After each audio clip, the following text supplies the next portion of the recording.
আজকে আমরা নবম শ্রেণীর ভূগোল বিষয়ের তৃতীয় অধ্যায় পৃথিবী পৃষ্ঠে কোন স্থানের অবস্থান নির্ণয় এই অধ্যায়ের গুরুত্বপূর্ণ প্রশ্নোত্তর অর্থাৎ উত্তর সহ আমরা সাজেশন সম্পর্কে আলোচনা করব। তো চলো এই ভিডিওতে আমরা দেখে নিই ক্লাস 9 জিওগ্রাফি সাবজেক্টের 3rd চ্যাপ্টার পৃথিবী পৃষ্ঠে কোন স্থানের অবস্থান নির্ণয় এই অধ্যায়ের গুরুত্বপূর্ণ প্রশ্ন এবং তাদের উত্তরগুলো। প্রশ্ন এবং উত্তরগুলো অবশ্যই তোমরা ভালোভাবে মুখস্থ করবে, এর মধ্যে থেকেই তোমাদের পরীক্ষায় সাধারণত প্রশ্ন দেওয়া হয়। তোমরা পারলে তোমাদের যে পাঠ্য বই রয়েছে সেখানে তৃতীয় অধ্যায়টি একবার ভালোভাবে রিডিং পড়বে, তারপর এখানে যে সমস্ত প্রশ্ন এবং উত্তর সম্পর্কে আলোচনা করা হচ্ছে সমস্ত প্রশ্ন উত্তরগুলো অবশ্যই তোমরা মুখস্থ করে নেবে এবং প্র্যাকটিস করবে। তাহলে এই অধ্যায় থেকে তোমাদের যে ধরনের প্রশ্নের পরীক্ষা দেওয়া হোক তোমরা কিন্তু পরীক্ষায় প্রশ্নের উত্তর লিখে আসতে পারবে। তো চলো আমরা দেখে নিই, এখানে আমরা এমসিকিউ, এসিকিউ, 2 নম্বর, 3 নম্বর, 5 নম্বর এই সব রকমের গুরুত্বপূর্ণ প্রশ্ন আর উত্তর নিয়ে কিন্তু আলোচনা করব। সেই সঙ্গে তোমাদের এই অধ্যায় থেকে কিন্তু পরীক্ষায় অঙ্ক দেওয়া হয়, এখানে দ্রাঘিমা নির্ণয়, সময় নির্ণয় এই ধরনের কিছু অঙ্ক কিন্তু থাকে এবং সেই অঙ্ক তোমাদের পরীক্ষাতে দেওয়া হয়। তো সেই গাণিতিক সমস্যার সমাধানও কিন্তু আমরা আজকের ভিডিওতে আলোচনা করব। সুতরাং সম্পূর্ণ ভিডিওটি অবশ্যই তোমরা কিন্তু মনোযোগ সহকারে দেখো। আর এই প্রশ্নোত্তরের পিডিএফ ফাইলগুলো আমাদের সহজ লেসন অ্যাপের মধ্যে দেওয়া থাকবে, অ্যাপের লিঙ্ক ডেসক্রিপশন বক্সে রয়েছে, সেখান থেকে তোমরা অ্যাপটিকে ডাউনলোড করে চাইলে প্রশ্নের উত্তরের পিডিএফগুলো নিতে পারো। অ্যাপের মধ্যে সমস্ত সাবজেক্টের question answer, suggestion, model question paper, syllabus, marks revision এই সব কিছুর ভিডিও আর পিডিএফ কিন্তু দেওয়া থাকবে। তো প্রথমে আমরা এই অধ্যায়ের কিছু এমসিকিউ প্রশ্ন উত্তর দেখে নেব, গুরুত্বপূর্ণ কিছু এমসিকিউ প্রশ্ন এবং তাদের উত্তর। 1 নম্বর থেকে বলা হচ্ছে পৃথিবীকে উত্তর ও দক্ষিণ গোলার্ধে ভাগ করেছে নিরক্ষরেখা, কর্কট ক্রান্তি রেখা, মকর ক্রান্তি রেখা না মেরুবৃত্ত রেখা। তো পৃথিবীকে উত্তর আর দক্ষিণ গোলার্ধে ভাগ করেছে নিরক্ষরেখা। এরপর হচ্ছে 2 নম্বর থেকে 45 ডিগ্রি উত্তর অক্ষরেখায় অবস্থিত স্থানের প্রতিবাদ স্থানের অক্ষাংশ হচ্ছে 180 ডিগ্রি, 0 ডিগ্রি, 45 ডিগ্রি দক্ষিণ না 45 ডিগ্রি 30 সেকেন্ড পশ্চিম। তো 45 ডিগ্রি উত্তর অক্ষরেখায় অবস্থিত স্থানের প্রতিবাদ স্থানের অক্ষাংশ হচ্ছে 45 ডিগ্রি দক্ষিণ হবে। 3 নম্বর থেকে দিন ও রাতের মধ্যে উষ্ণতার প্রসার সর্বাপেক্ষা কম যে অক্ষরেখা বরাবর সেটা হচ্ছে নিরক্ষরেখা, কর্কট ক্রান্তি রেখা, মকর ক্রান্তি রেখা না কুমেরুবৃত্ত রেখা। তো দিন ও রাতের মধ্যে উষ্ণতার প্রসার সর্বাপেক্ষা কম, অর্থাৎ উষ্ণতার প্রসার বলতে উষ্ণতার পার্থক্য সব থেকে কম যে অক্ষরেখা সেটা হচ্ছে নিরক্ষরেখায়। নিরক্ষরেখায় দিন ও রাতের উষ্ণতার পার্থক্য সব থেকে কম হয়। 4 নম্বর থেকে আন্তর্জাতিক তারিখ রেখা অ্যালুসিয়ান দ্বীপপুঞ্জের কাছে বাঁকানো হয়েছে 11 ডিগ্রি পূর্বে, 11 ডিগ্রি পশ্চিমে, 7 ডিগ্রি পূর্বে, 7 ডিগ্রি পশ্চিমে। তো আন্তর্জাতিক তারিখ রেখা অ্যালুসিয়ান দ্বীপপুঞ্জের কাছে বাঁকানো হয়েছে কতটা? 7 ডিগ্রি পশ্চিমে। এটা হবে সঠিক উত্তর। 5 নম্বর থেকে সুমেরুতে ধ্রুব তারার উন্নতি কোণ 0 ডিগ্রি, 90 ডিগ্রি উত্তর, 90 ডিগ্রি দক্ষিণ, 180 ডিগ্রি। তো সুমেরুতে ধ্রুব তারার উন্নতি কোণ হচ্ছে 90 ডিগ্রি উত্তর। 6 নম্বর থেকে বিষুবরেখায় বা নিরক্ষরেখায় ধ্রুব তারার উন্নতি কোণ হলো 0 ডিগ্রি, 90 ডিগ্রি, এরপর হচ্ছে 60 ডিগ্রি না 45 ডিগ্রি। তো বিষুবরেখায় বা নিরক্ষরেখায় ধ্রুব তারার উন্নতি কোণ 0 ডিগ্রি, ঠিক আছে। আর সুমেরুতে ধ্রুব তারার উন্নতি কোণ হচ্ছে 90 ডিগ্রি। 7 নম্বর থেকে সর্বোচ্চ অক্ষাংশের মান 90 ডিগ্রি, 100 ডিগ্রি, 175 ডিগ্রি, 180 ডিগ্রি। তো সর্বোচ্চ মানে সব থেকে উঁচু বা সব থেকে বেশি অক্ষাংশের মান হচ্ছে 90 ডিগ্রি। 8 নম্বর থেকে ভূপৃষ্ঠের মাঝ বরাবর উত্তর দক্ষিণে বিস্তৃত কাল্পনিক অক্ষ রেখাটি হলো কর্কট ক্রান্তি রেখা, মূলমধ্যরেখা, নিরক্ষরেখা না মকর ক্রান্তি রেখা। তো ভূপৃষ্ঠের মাঝ বরাবর উত্তর দক্ষিণে বিস্তৃত কাল্পনিক অক্ষরেখাটি হচ্ছে মূল মধ্যরেখা। ওকে, এরপরের প্রশ্ন 9 নম্বর দাগে পৃথিবীর মাঝ বরাবর পূর্ব পশ্চিমে বিস্তৃত 0 ডিগ্রি কাল্পনিক রেখাটির নাম হলো মূল মধ্যরেখা, কর্কট ক্রান্তি রেখা, মকর ক্রান্তি রেখা না নিরক্ষরেখা। তো পৃথিবীর মাঝ বরাবর পূর্ব পশ্চিমে যে বিস্তৃত 0 ডিগ্রি কাল্পনিক রেখা সেটা হচ্ছে নিরক্ষরেখা বা বিষুবরেখা। 10 নম্বর থেকে কোনো একটি স্থান এবং তার প্রতিবাদ স্থানের মধ্যে সময়ের পার্থক্য 6 ঘন্টা, 12 ঘন্টা, 24 ঘন্টা, 30 ঘন্টা। তো কোনো একটি স্থান আর তার প্রতিবাদ স্থানের মধ্যে সময়ের যে পার্থক্য সেটা হচ্ছে 12 ঘন্টা।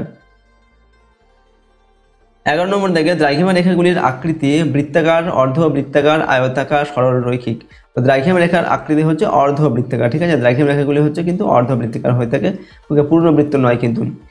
এরপর 12 নম্বর থেকে কলকাতার অক্ষাংশ হলো, এখানে অপশান দেওয়া আছে দেখো 22 ডিগ্রি 34 মিনিট, তারপর হচ্ছে 22 মিনিট উত্তর, তারপর হচ্ছে 23 degree 30 minute 30 degree 30 minute 30 second উত্তর, আর 22 ডিগ্রি 34 মিনিট 22 সেকেন্ড দক্ষিণ। এরপর রয়েছে 23 ডিগ্রি 30 মিনিট 30 সেকেন্ড দক্ষিণ। তো কলকাতার অক্ষাংশ কত? কলকাতার অক্ষাংশ হচ্ছে 22 ডিগ্রি 34 মিনিট বা 22 ডিগ্রি 34 মিনিট 22 সেকেন্ড, ঠিক আছে উত্তর। এটা হচ্ছে কলকাতার অক্ষাংশ। 13 নম্বর থেকে অক্ষরেখার অন্যতম প্রধান বৈশিষ্ট্য হলো সর্বোচ্চ অক্ষরেখার মান 0 ডিগ্রি, প্রতিটি অক্ষরেখা হচ্ছে মহাবৃত্ত, অক্ষরেখাগুলি পরস্পর সমান্তরাল, প্রতিটি অক্ষরেখার পরিধি সমান, তো অক্ষরেখার অন্যতম প্রধান বৈশিষ্ট্য হচ্ছে অক্ষরেখাগুলি পরস্পর সমান্তরাল হয়। ওকে, 14 নম্বর দাগে 1 ডিগ্রি অন্তর পৃথিবীতে মোট অক্ষরেখার সংখ্যা 178টি, 179টি, 180টি না 181টি।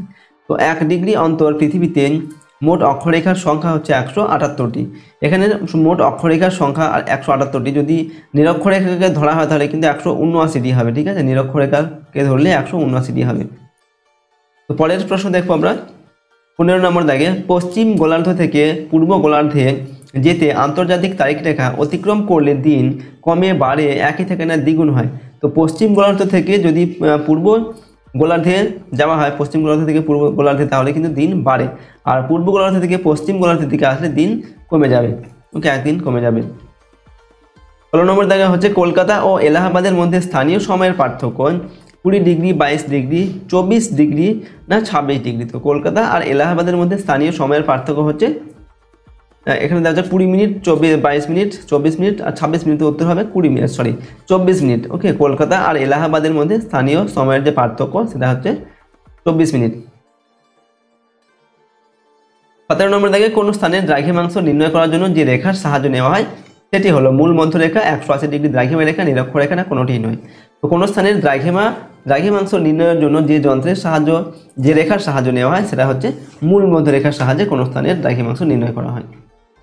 নেক্সট হচ্ছে দেখো 18 নম্বর দেখো দুপুর 12টাকে প্রকাশ করা হয় 12 AM, 12 PM, 12 AM, 12 না কোনোটি নয়। তো দুপুর 12টাকে প্রকাশ করা হয় 12 PM দ্বারা, আর রাত 12টাকে প্রকাশ করা হয় 12 AM দ্বারা। ঠিক আছে, 12 AM হচ্ছে রাত 12টা, আর দুপুর 12টা হচ্ছে 12 PM। 19 নম্বর হচ্ছে কলকাতা ও গ্রিনিচের প্রমাণ সময়ের পার্থক্য 5 ঘন্টা, 5 ঘন্টা 30 মিনিট, 6 ঘন্টা, 6 ঘন্টা 30 মিনিট। তো কলকাতা ও গ্রিনিচের প্রমাণ সময়ের পার্থক্য 5 ঘন্টা 30 মিনিট, অর্থাৎ 5.5 ঘন্টা। তো এরপর আমরা কিছু অতি সংক্ষিপ্ত প্রশ্ন উত্তর দেখবো। 1 নম্বর মানের প্রশ্ন, যেগুলো এক কথায় উত্তর লিখতে হয়। 1 নম্বর দেখে নিরক্ষরেখার মান কত? উত্তর লিখবে নিরক্ষরেখার মান হচ্ছে 0 ডিগ্রি। এরপর নিরক্ষরেখার অপর নাম কি? তো নিরক্ষরেখার অপর নাম হচ্ছে বিষুবরেখা। ভারতের প্রমাণ সময় এর দ্রাঘিমা কত? ভারতের প্রমাণ সময়ের দ্রাঘিমা হচ্ছে 82 ডিগ্রি 30 মিনিট পূর্ব। ঠিক আছে, 82 ডিগ্রি 30 মিনিট পূর্ব, এটা হচ্ছে ভারতের প্রমাণ দ্রাঘিমা। কোন স্থান ও তার প্রতিপাদ স্থানের মধ্যে সময়ের পার্থক্য কত? তো কোন স্থান এবং তার প্রতিপাদ স্থানের মধ্যে সময়ের পার্থক্য হচ্ছে 12 ঘন্টা। 5 নম্বর দেখা হচ্ছে দ্রাঘিমা রেখাগুলি নিরক্ষরেখাকে কত ডিগ্রি কোণে ছেদ করে? তো দ্রাঘিমা রেখাগুলি নিরক্ষরেখাকে 90 ডিগ্রি কোণে ছেদ করে। ঠিক আছে। 6 নম্বর দাগে মূল মধ্যরেখার ঠিক বিপরীত দিকে অবস্থিত দ্রাঘিমা রেখার মান কত? তো মূল মধ্যরেখার ঠিক বিপরীত দিকে অবস্থিত দ্রাঘিমা রেখার মান হচ্ছে 180 ডিগ্রি, যেটাকে বলা হয় আন্তর্জাতিক তারিখ রেখা। 7 নম্বর দাগে মূল মধ্যরেখার ডান দিকের অংশটি কোন গোলার্ধে অবস্থিত? তো মূল মধ্যরেখার ডান দিকের অংশটি পূর্ব গোলার্ধে অবস্থিত, আর মূল মধ্যরেখার বাঁ দিকের যে অংশ এটাকে বলা হয় পশ্চিম গোলার্ধ। 8 নম্বর দাগে হচ্ছে বিষুবরেখায় বা নিরক্ষরেখায় ধ্রুবতারার উন্নতিকোণ কত? তো বিষুবরেখায় বা নিরক্ষরেখায় ধ্রুবতারার উন্নতিকোণ হচ্ছে 0 ডিগ্রি। ঠিক আছে। এরপর হচ্ছে কলকাতার দ্রাঘিমা কত? উত্তর লিখবে কলকাতার দ্রাঘিমা 88 ডিগ্রি 30 মিনিট পূর্ব, এটা হচ্ছে কলকাতার দ্রাঘিমা। আর 10 নম্বর দাগে নিরক্ষীয় অঞ্চলের তাপমাত্রা কেমন? তো উত্তর লিখবে গড়ে 27 ডিগ্রি সেলসিয়াস, এটা হচ্ছে নিরক্ষীয় অঞ্চলের তাপমাত্রা। 11 নম্বর দিকে আন্তর্জাতিক তারিখ রেখার মান কত? তো আন্তর্জাতিক তারিখ রেখার মান হচ্ছে 180 ডিগ্রি দ্রাঘিমা। পরের প্রশ্ন 12 নম্বর দাগে সর্বোচ্চ দ্রাঘিমার মান কত? সর্বোচ্চ দ্রাঘিমার মান হচ্ছে 180 ডিগ্রি। 13 নম্বর হচ্ছে মূল মধ্যরেখাকে কোন শহরের উপর দিয়ে টানা হয়েছে? তো মূল মধ্যরেখাকে লন্ডনের গ্রিনিচ শহরের উপর দিয়ে টানা হয়েছে। 14 নম্বর দাগে কোন রেখা পৃথিবীকে পূর্ব পশ্চিম গোলার্ধে ভাগ করেছে? তো মূল মধ্যরেখা পৃথিবীকে পূর্ব আর পশ্চিম গোলার্ধে ভাগ করেছে। 15 নম্বর হচ্ছে সর্বোচ্চ অক্ষাংশের মান কত? সর্বোচ্চ অক্ষাংশের মান হচ্ছে 90 ডিগ্রি। এরপর হচ্ছে সর্বনিম্ন অক্ষাংশের মান কত? সর্বনিম্ন অক্ষাংশের মান হচ্ছে 0 ডিগ্রি। ঠিক আছে, 0 ডিগ্রি হচ্ছে সব থেকে কম অক্ষাংশের মান। পরের প্রশ্ন গুরুত্বপূর্ণ, আমরা এবার দেখো 2 নম্বর, 3 নম্বর এবং 5 নম্বর এই সব ধরনের যে বড় প্রশ্ন রয়েছে আমাদের, সেই প্রশ্ন এবং তার উত্তরগুলো পরপর কিন্তু দেখবো। ঠিক আছে, দেখো প্রথম প্রশ্ন 1 নম্বর দেখো পৃথিবী পৃষ্ঠে কোন স্থানের অবস্থান নির্ণয়ে প্রয়োজনীয়তা লেখো। ঠিক আছে, কি প্রয়োজন আমাদের কোনো পৃথিবী পৃষ্ঠের অবস্থান নির্ণয় করার প্রয়োজনটা কি সেটা আমাদের লিখতে হবে। দেখো লিখছি আমরা পৃথিবীর পৃষ্ঠের কোন স্থানের অবস্থান নির্ণয়ে প্রয়োজনীয়তা অত্যন্ত গুরুত্বপূর্ণ। যেমন হচ্ছে 1 নম্বর কোনো মহাদেশ, দেশ, রাজ্য, শহর, পর্বত, মালভূমি, শিক্ষা কেন্দ্র প্রভৃতি পৃথিবীর ঠিক কোথায় অবস্থিত তা জানতে অবস্থান নির্ণয় জরুরি। 2 নম্বর হচ্ছে রাজনৈতিক সীমানা নির্ধারণ বা বিভাজনের জন্য কোনো অঞ্চলের অবস্থান নির্ণয় অত্যন্ত জরুরি। 3 নম্বর প্রাকৃতিক বিপর্যয় ঘটলে ত্রাণ এবং উদ্ধার কার্যের জন্য সেই স্থানের অবস্থান নির্ণয় প্রয়োজন। 4 নম্বর বিমান জাহাজ চালানোর জন্য অবস্থান জানা প্রয়োজন। 5 নম্বর হচ্ছে কোনো অঞ্চল থেকে সম্পদ সংগ্রহ করার জন্য তার অবস্থান জানতে হয়।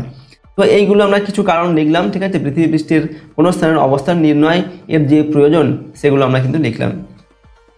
পরের প্রশ্ন 2 নম্বর দেখো, অক্ষাংশ কাকে বলে? উত্তর লিখবে দেখো, পৃথিবী পৃষ্ঠে কোনো স্থান নিরক্ষরেখা থেকে পৃথিবীর কেন্দ্র বিন্দু পর্যন্ত কল্পিত সরলরেখার সঙ্গে যে কোণ তৈরি করে তা হলো ওই স্থানের অক্ষাংশ। নিরক্ষরেখা থেকে উত্তর বা দক্ষিণে অবস্থিত কোনো স্থান এবং নিরক্ষীয় তলের কৌণিক দূরত্বকে সেই স্থানের অক্ষাংশ বলে। অক্ষরেখা বা সমাক্ষরেখা কাকে বলে? ঠিক আছে, অক্ষরেখা বা সমাক্ষরেখা কিন্তু একই কথা। তো অক্ষরেখা বা সমাক্ষরেখা কাকে বলে? নিরক্ষরেখার সমান্তরালে উত্তর ও দক্ষিণে সমান অক্ষাংশ বিশিষ্ট স্থানগুলিকে যোগ করে যে কাল্পনিক বৃত্তাকার রেখাগুলি পৃথিবীকে পূর্ব পশ্চিমে বেষ্টন করে আছে তাকে অক্ষরেখা বা সমাক্ষরেখা বলে। অক্ষরেখার বৈশিষ্ট্য লেখন। দেখো, 1 নম্বর হচ্ছে প্রতিটি অক্ষরেখা একটি সম্পূর্ণ পূর্ণ বৃত্ত। 2 নম্বর অক্ষরেখাগুলির পরিধি বিষুবরেখা বা নিরক্ষরেখার উত্তর বা দক্ষিণে ক্রমশ ছোট হতে হতে উভয় মেরুতে গিয়ে বিন্দুতে পরিণত হয়েছে। 3 নম্বর অক্ষরেখাগুলির পরিধি সর্বত্র সমান থাকে না। 4 নম্বর হচ্ছে যেহেতু অক্ষরেখাগুলি পরস্পর সমান্তরাল তাই এদের মধ্যে রৈখিক দূরত্ব সর্বদা সমান থাকে। 5 নম্বর একই অক্ষরেখায় অবস্থিত স্থানগুলি একে অপরের পূর্ব বা পশ্চিমে অবস্থান করে। এগুলো হচ্ছে অক্ষরেখার বৈশিষ্ট্য। 5 নম্বর দেখে পৃথিবীর গুরুত্বপূর্ণ অক্ষরেখাগুলির পরিচয়তা ও তাদের বৈশিষ্ট্য, ব্যবহার বা গুরুত্ব লেখন। তো দেখো, আমরা লিখছি গুরুত্বপূর্ণ অক্ষরেখা সমূহ। পৃথিবীর প্রধান অক্ষরেখাগুলি হলো নিরক্ষরেখা, কর্কটক্রান্তি ও মকরক্রান্তি রেখা এবং সুমেরুবৃত্ত ও কুমেরুবৃত্ত রেখা। ঠিক আছে, এইগুলো হচ্ছে পৃথিবীর গুরুত্বপূর্ণ অক্ষরেখা। তো এগুলো সম্পর্কে আমাদের লিখতে বলা হচ্ছে, এদের বৈশিষ্ট্য, ব্যবহার এবং গুরুত্ব লিখতে হবে। তো দেখো, প্রথমে আমরা নিরক্ষরেখা সম্পর্কে লিখছি। পৃথিবীর ঠিক মাঝ বরাবর পূর্ব পশ্চিমে বিস্তৃত অক্ষরেখাটি হলো নিরক্ষরেখা। এর বৈশিষ্ট্য, এটি বৃহত্তম অক্ষরেখা, সবথেকে বড় অক্ষরেখা হচ্ছে নিরক্ষরেখা। ঠিক আছে। 2 নম্বর, পৃথিবীকে উত্তর দক্ষিণে এই 2 গোলার্ধে ভাগ করেছে। 3 নম্বর, এই রেখায় পৃথিবীর দিন ও রাতের দৈর্ঘ্য সমান বলে একে বিষুব রেখা বলে। ঠিক আছে, একে বিষুব রেখা বলে। বিষুব কথার অর্থ হচ্ছে সমান। ঠিক আছে। এর গুরুত্ব কি এই রেখা? না, নিরক্ষরেখার সাপেক্ষে পৃথিবীর কোনো স্থানের অক্ষাংশ বা কৌণিক দূরত্ব গণনা করা হয়। ঠিক আছে, নিরক্ষরেখার সাহায্যে পৃথিবীর কোনো স্থানের অক্ষাংশ বা কৌণিক দূরত্ব গণনা করা হয়। 2 নম্বর, এর সমান্তরালে অন্যান্য অক্ষরেখাগুলি টানা হয়। তো এগুলো হচ্ছে নিরক্ষরেখার বৈশিষ্ট্য, গুরুত্ব, এবং এখানে আমরা বৈশিষ্ট্য লিখলাম এবং এখানে নিরক্ষরেখা কাকে বলে সেটা লিখলাম। এরপর আমরা লিখবো, দেখো পরবর্তী যে অক্ষরেখাগুলো রয়েছে সেগুলো লিখবো। ঠিক আছে, কর্কটক্রান্তি রেখা, মকরক্রান্তি রেখা, সুমেরুবৃত্ত আর কুমেরুবৃত্ত রেখা সম্পর্কে আমাদের লিখতে হবে। তো দেখো, 2 নম্বর দিয়ে লিখছি কর্কটক্রান্তি ও মকরক্রান্তি রেখা। নিরক্ষরেখার উত্তর ও দক্ষিণ দিকে 23.12 ডিগ্রি অক্ষাংশ বিশিষ্ট স্থানগুলিকে বা স্থানসমূহকে সংযুক্ত করে যে বৃত্তাকার রেখা দ্বয় অঙ্কন করা হয় তাদের যথাক্রমে কর্কটক্রান্তি রেখা ও মকরক্রান্তি রেখা বলে। এর বৈশিষ্ট্য কি? এই রেখা দুটির কৌণিক দূরত্ব নিরক্ষরেখা থেকে 23.12 ডিগ্রি। 2 নম্বর, এই রেখাদ্বয় হলো সূর্যের আপাত বার্ষিক গতির শেষ সীমানা। ঠিক আছে। গুরুত্ব কিনা? এই রেখা দুটি পৃথিবীর উষ্ণমণ্ডল ও নাতিশীতোষ্ণ মণ্ডলের সীমারেখা স্বরূপ। 2 নম্বর, 21 জুন কর্কটক্রান্তি রেখা এবং 22 ডিসেম্বর মকরক্রান্তি রেখার ওপর সূর্য লম্বভাবে কিরণ দেয়। ওকে, এগুলো হচ্ছে গুরুত্ব। এরপর আমরা লিখছি 3 নম্বর দিয়ে সুমেরুবৃত্ত ও কুমেরুবৃত্ত রেখা। তো নিরক্ষরেখা থেকে উত্তর ও দক্ষিণ দিকে 66.12 ডিগ্রি অক্ষাংশ বিশিষ্ট স্থানসমূহকে সংযুক্ত করে যে বৃত্তাকার রেখাদ্বয় অঙ্কন করা যায় তাদের যথাক্রমে সুমেরুবৃত্ত ও কুমেরুবৃত্ত রেখা বলা হয়। এই রেখার বৈশিষ্ট্য কি? 1 নম্বর হচ্ছে এই রেখাদ্বয় এর কৌণিক মান হচ্ছে 66.12 ডিগ্রি। 2 নম্বর, কর্কটক্রান্তি রেখার দিন সুমেরুবৃত্তে এবং মকরক্রান্তি রেখার দিন কুমেরুবৃত্তে সূর্য 0 ডিগ্রি কোণে কিরণ দেয়। এর গুরুত্ব, এই দুই অক্ষরেখা নাতিশীতোষ্ণ মণ্ডল এবং হিমমণ্ডলের সীমারেখা নির্ধারণ করে। ওকে, তো এইগুলো হচ্ছে আমরা লিখলাম। এই যে গুরুত্বপূর্ণ অক্ষরেখা রয়েছে, এই গুরুত্বপূর্ণ অক্ষরেখাগুলি সম্পর্কে আমরা লিখলাম। এরপর প্রশ্ন হচ্ছে অক্ষাংশ ও অক্ষরেখার মধ্যে পার্থক্য লেখো। তো অক্ষাংশ আর অক্ষরেখার মধ্যে আমাদের পার্থক্য লিখতে হবে। লিখছি, দেখো উত্তরটা। প্রথমে এটা হচ্ছে অক্ষাংশ, এটা হচ্ছে অক্ষরেখা। তো প্রথমে লিখছি এদের ধারণা সম্পর্কে, এদের পার্থক্য। তো নিরক্ষরেখার উত্তর বা দক্ষিণে অবস্থিত কোনো স্থানের নিরক্ষীয় তলের সাপেক্ষে কেন্দ্র কেন্দ্রের উৎপন্ন কৌণিক দূরত্ব হলো অক্ষাংশ। আর ভূপৃষ্ঠে নিরক্ষরেখার সমান্তরালে পূর্ব পশ্চিমে পৃথিবীতে বিস্তৃত কাল্পনিক যে পূর্ণবৃত্ত রেখা সেগুলো হচ্ছে অক্ষরেখা। ওকে। আর 2 নম্বর পার্থক্য হচ্ছে পৃথিবীর অক্ষের ঠিক মধ্যবিন্দু অর্থাৎ ভূগোলকের কেন্দ্রবিন্দু থেকে অক্ষাংশ পরিমাপ করা যায়, ঠিক আছে, এই অক্ষাংশের সাহায্যে। আর অক্ষাংশের মান অনুযায়ী পৃথিবীর অক্ষের ভিন্ন ভিন্ন বিন্দুতে অক্ষরেখার কেন্দ্র অবস্থিত। এসব কেন্দ্র থেকে অক্ষরেখার ব্যাস ও পরিধি পাওয়া যায় বা পরিধি মাপা যায়। 3 নম্বর হচ্ছে এদের সম্পর্কিত ফলাফল। এই অনুসারে আমাদের পার্থক্যটা লিখছি। দেখো, নিরক্ষীয় তল থেকে উত্তর বা দক্ষিণে অক্ষাংশের মান ক্রমশ বাড়তে বাড়তে মেরুবিন্দুতে সর্বাধিক হয়। আর নিরক্ষরেখা থেকে উত্তর বা দক্ষিণে অক্ষরেখার ব্যাসার্ধ তথা পরিধি ক্রমশ কমতে কমতে দুই মেরুতে বিন্দুতে পরিণত হয়। তো এইগুলো অক্ষাংশ আর অক্ষরেখার পার্থক্য। 7 নম্বর দেখা হচ্ছে অক্ষাংশের ভিত্তিতে পৃথিবীর প্রধান প্রধান তাপ বলয়গুলি চিহ্নিত করে তা আলোচনা করো। দেখো, অক্ষাংশ এবং অক্ষরেখার সাহায্যে পৃথিবীকে 3টি তাপমণ্ডলে ভাগ করা সম্ভব হয়েছে, যথা উষ্ণমণ্ডল, নাতিশীতোষ্ণমণ্ডল আর হচ্ছে হিমমণ্ডল।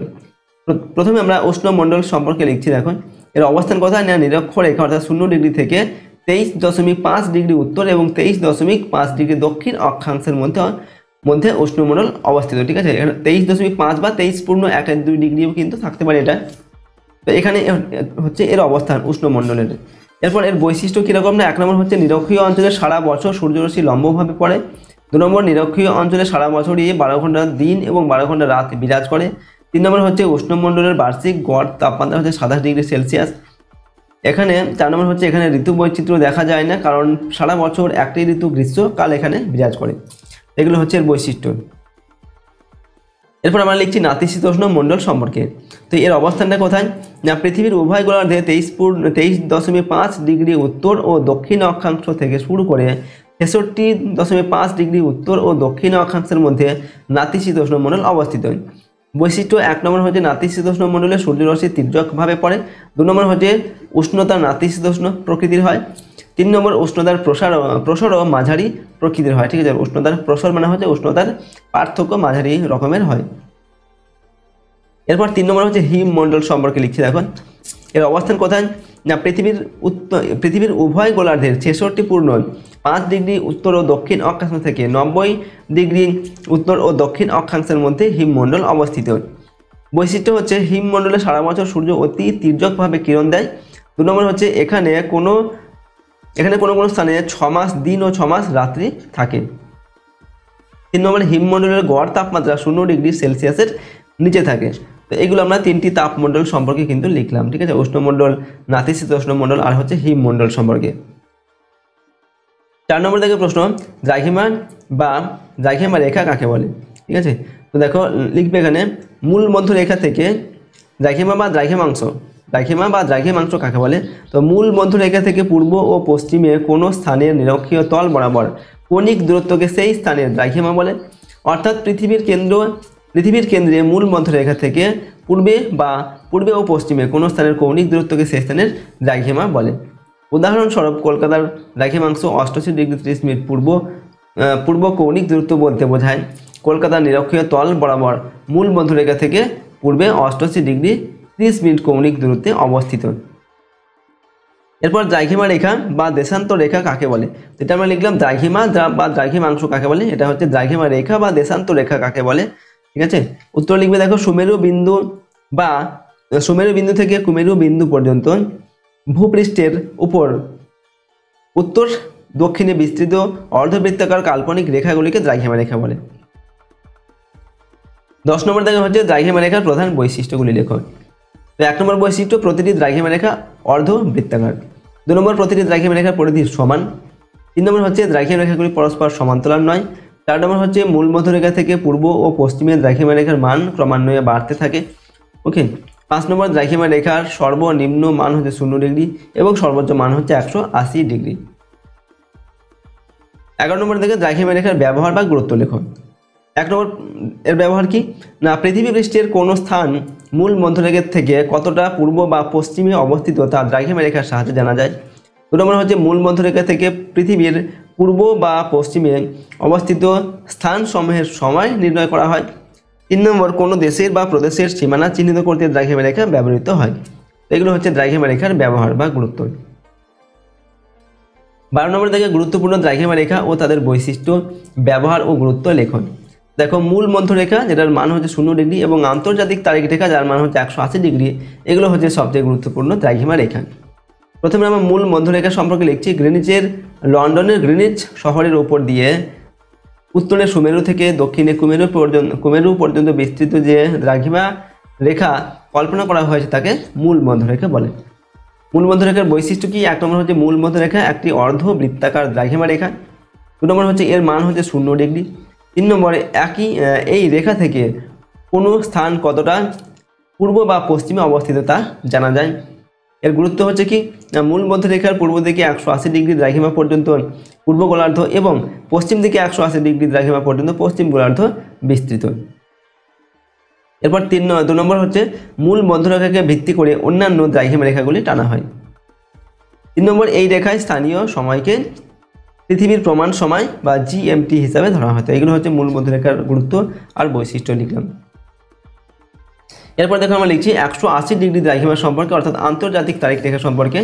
মূল মধ্যরেখার ঠিক বিপরীত দিকে অবস্থিত সুমেরু বিন্দুকে সংযোগকারী অর্ধবৃত্তাকার কল্পিত রেখাটি হলো 180 ডিগ্রি দ্রাঘিমা রেখা।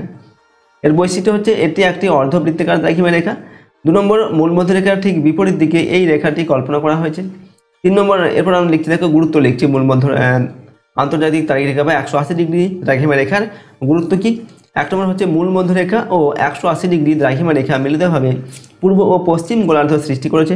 2 নম্বর, এই রেখার উপর ভিত্তি করে আন্তর্জাতিক তারিখ রেখা টানা হয়েছে যা সমগ্র পৃথিবীর তারিখ বিভাজিকার কাজ করে। এরপর দেখো আমরা লিখছি অক্ষরেখা ও, এরপর পরের প্রশ্ন হচ্ছে 13 নম্বর দাগের প্রশ্ন, অক্ষরেখা ও দ্রাঘিমা রেখার পার্থক্য লেখো। তো অক্ষরেখা আর দ্রাঘিমা রেখার পার্থক্য লিখতে হবে। তো 1 নম্বর পার্থক্য হচ্ছে কি? এটা অক্ষরেখা, এটা হচ্ছে দ্রাঘিমা রেখা। 1 নম্বর পার্থক্য হচ্ছে অক্ষরেখাগুলি পূর্ব পশ্চিমে বিস্তৃত আর দ্রাঘিমা রেখাগুলি উত্তর দক্ষিণে বিস্তৃত। 2 নম্বর হচ্ছে অক্ষরেখাগুলি পূর্ণবৃত্ত, দ্রাঘিমা রেখাগুলি হচ্ছে অর্ধবৃত্ত।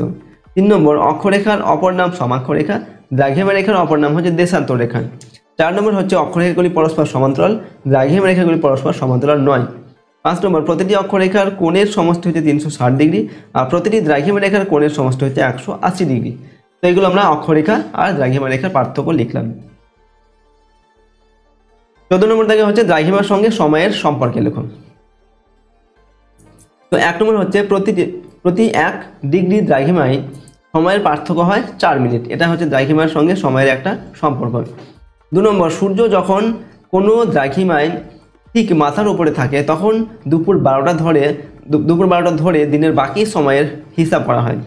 3 নম্বর, কোনো দুটি স্থানের দ্রাঘিমার পার্থক্য থেকে তাদের মধ্যে সময়ের পার্থক্য নির্ণয় করা যায়। ওকে, এরপর হচ্ছে দেখুন 15 নম্বর দেখো প্রশ্ন, স্থানীয় সময় কাকে বলে? উত্তর লিখবে, সূর্য যখন কোনো দ্রাঘিমায় ঠিক মাথার উপর আসে তখন সময় 12টা ধরা হয় এবং সেই অনুযায়ী দিনের অবশিষ্ট সময়ের হিসাব করা হয়। এইভাবে মধ্যাহ্ন সূর্যের সর্বোচ্চ অবস্থান অনুসারে কোনো স্থানের যে সময় নির্ধারণ করা হয় তাকে স্থানীয় সময় বলে। যেমন কলকাতার 88 ডিগ্রি 30 মিনিট পূর্ব সূর্যের সর্বোচ্চ উন্নতির সময় কলকাতার স্থানীয় সময় দুপুর 12টা। পরের প্রশ্ন হচ্ছে 16 নম্বর দাগে, একই দ্রাঘিমায় অবস্থিত স্থানগুলির স্থানীয় সময় একই হয় কেন বা এক হয় কেন? দেখো, পৃথিবী 24 ঘন্টায় একবার সূর্যকে পশ্চিম থেকে পূর্বে আবর্তন করে, তাই প্রতিটি দ্রাঘিমা রেখায় 24 ঘন্টায় একবার করে সূর্যের সামনে আসে। সূর্য যখন যে দ্রাঘিমা রেখার উপর অবস্থান করে তখন সেখানে লম্বভাবে কিরণ দেয় এবং সেই দ্রাঘিমার সর্বত্র মধ্যাহ্ন সূচিত হয়। এই মধ্যাহ্ন অনুসারে ওই স্থানীয় সময় সূচিত হয়, তাই একই দ্রাঘিমায় অবস্থিত স্থানগুলির স্থানীয় সময় একই হয়। 17 নম্বর থেকে টিকা লিখতে হবে AM এবং PM সম্পর্কে। দেখো, AM কি? AM বা অ্যান্টি মেরিডিয়াম হলো মধ্যরাত্রি 12টা থেকে পরবর্তী বেলা 12টা পর্যন্ত সময়কাল এবং PM বা পোস্ট মেরিডিয়াম এর অর্থ হচ্ছে বেলা 12টা থেকে বেলা 12টা বা মধ্যাহ্ন থেকে মধ্যরাত্রি 12টা পর্যন্ত সময়কাল। এটা হচ্ছে PM, ঠিক আছে? অর্থাৎ দিন 12টা থেকে রাত 12টা পর্যন্ত এটা হচ্ছে PM, আর রাত 12টা থেকে দিন 12টা পর্যন্ত এটা হচ্ছে AM। এরপর দেখো 18 নম্বর দেখেন, প্রমাণ সময় কাকে বলে? উত্তর লিখবে একাধিক দ্রাঘিমাংশ একটি দেশ বা অঞ্চলের মধ্য দিয়ে বিস্তৃত হয়। দ্রাঘিমার পরিবর্তনের ফলে স্থানীয় সময়ের মধ্যে পার্থক্য সৃষ্টি হয়, যার ফলে একটি দেশ বা অঞ্চলের বিভিন্ন স্থানীয় সময় হয়। ফলস্বরূপ ট্রেন, বিমান চলাচল এবং ডাক ব্যবস্থার ক্ষেত্রে প্রচুর অসুবিধার সৃষ্টি হয়। এই সমস্যাটি সমাধানের জন্য সেই দেশে বা অঞ্চলের মধ্যবর্তী কোনো দ্রাঘিমা রেখার সময়কে প্রমাণ সময় ধরে সমগ্র দেশ বা অঞ্চলের সময় নির্ধারণ করা হয়। এই নির্দিষ্ট সময়কে প্রমাণ সময় বলা হয়। ভারতের প্রমাণ সময় বলতে কি বোঝো? ঠিক আছে, দেখো এখানে বলা হচ্ছে ভারতের প্রমাণ সময় বলতে কি বোঝো। উত্তর লিখবে ভারতের প্রায় মধ্যভাগে অবস্থিত এলাহাবাদ শহরের কাছে কোকো নদের উপর দিয়ে বিস্তৃত 82°30' পূর্ব দ্রাঘিমার সময় অনুসারে সারা ভারতের সময় নির্ধারিত হয়। তাই 82°30' পূর্ব দ্রাঘিমাকে ভারতের প্রমাণ সময় ধরা হয় বা প্রমাণ দ্রাঘিমা ধরা হয়। ঠিক আছে, 20 নম্বর থেকে গ্রিনিচ প্রমাণ সময় বা পৃথিবীর প্রমাণ সময় বলতে কি বোঝো? উত্তর লিখবেন বিশ্বের বিভিন্ন দেশের সময়ের সমতা নির্ধারণের জন্য মূল মধ্যরেখার অর্থাৎ 0° যেটার মান তার স্থানীয় সময়কে পৃথিবীর প্রমাণ সময় হিসেবে ধরা হয়। মূল মধ্যরেখাটি লন্ডনের গ্রিনিচ শহরের উপর দিয়ে বিস্তৃত হয়েছে বলে পৃথিবীর প্রমাণ সময়কে গ্রিনিচ প্রমাণ সময় বলা হয়। 21 নম্বর হচ্ছে সময় অঞ্চল কাকে বলে? উত্তর লিখবে সময় অঞ্চল হলো পৃথিবীর ওপরের একটি নির্দিষ্ট এলাকা যেখানকার অন্তর্ভুক্ত অঞ্চলের স্থানীয় সময় একই। প্রতি 15° দ্রাঘিমার পার্থক্যের পাশাপাশি দুটো স্থানীয় অঞ্চলের সময় ব্যবধান 1 ঘন্টা করে হয়ে থাকে। পরের প্রশ্ন হচ্ছে দেখো মহাবৃত্ত কাকে বলে? নিরক্ষরেখাকে মহাবৃত্ত বা গ্রেট সার্কেল বলা হয় কেন? তো যে পূর্ণবৃত্ত রেখা পৃথিবীকে সমান দুটি অংশে ভাগ করে সেই বৃত্তটি হলো মহাবৃত্ত। আর নিরক্ষরেখাকে মহাবৃত্ত বলা হয় কেন? পৃথিবীর উপর উত্তর ও দক্ষিণ মেরুর মাঝ বরাবর ও সমদূরত্বে অবস্থিত পশ্চিমে যে রেখাটি কল্পনা করা হয়েছে তাকে নিরক্ষরেখা বলে।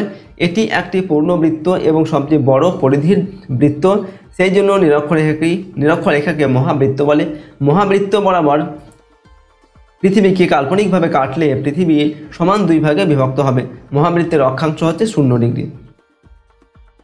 এরপর প্রতিপাদ স্থান কাকে বলে? তো পৃথিবী পৃষ্ঠের উপর অবস্থিত কোনো স্থান বা বিন্দু থেকে একটি কাল্পনিক ব্যাস পৃথিবীর ভূকেন্দ্র ভেদ করে বিপরীত দিকে ভূপৃষ্ঠকে যে বিন্দুতে স্পর্শ করে সেই বিন্দুকে প্রথম বিন্দুর প্রতিপাদ স্থান বলে। ওকে, অর্থাৎ একটা স্থান পৃথিবীর এক প্রান্ত থেকে তার অপর প্রান্তকে বলা হয় এর প্রতিপাদ স্থান। ওকে, প্রতিপাদ স্থান এটাকে বলা হয় প্রতিপাদ স্থান। এরপর 24 নম্বর দাগে কোনো স্থান ও প্রতিপাদ স্থানের সময়ের পার্থক্য নির্ণয় করুন। দেখো 1° দ্রাঘিমা পার্থক্যে সময় পার্থক্য 4 মিনিট এবং একটি স্থান ও তার প্রতিপাদ স্থানের দ্রাঘিমা পার্থক্য হচ্ছে 180°। সুতরাং একটি স্থান এবং এর প্রতিপাদ স্থানের মধ্যে সময়ের পার্থক্য হলো 180 গুণ 4 হবে সমান 772 মিনিট। 180কে 4 দিয়ে গুণ করলে 772 মিনিট হয়। এটাকে যদি আমরা ঘন্টায় পরিণত করি 60 দিয়ে ভাগ করতে হবে, অর্থাৎ 12 ঘন্টা হবে। ওকে, অর্থাৎ কোনো স্থান এবং তার প্রতিপাদ স্থানের মধ্যে সময়ের যে পার্থক্য সেটা 12 ঘন্টা হচ্ছে। ওকে, 25 নম্বর থেকে আন্তর্জাতিক তারিখ রেখা কি? উত্তর লিখবে পৃথিবীর মানচিত্রে প্রশান্ত মহাসাগরের উপর দিয়ে মোটামুটিভাবে 180° দ্রাঘিমা রেখাকে অনুসরণ করে উত্তর থেকে দক্ষিণ মেরু পর্যন্ত যে কাল্পনিক রেখার প্রবর্তন করা হয়েছে তাকে আন্তর্জাতিক তারিখ রেখা বলে। এই রেখাটি পৃথিবীর পূর্ব ও পশ্চিম গোলার্ধের তারিখ বিভাজিকার কাজ করে।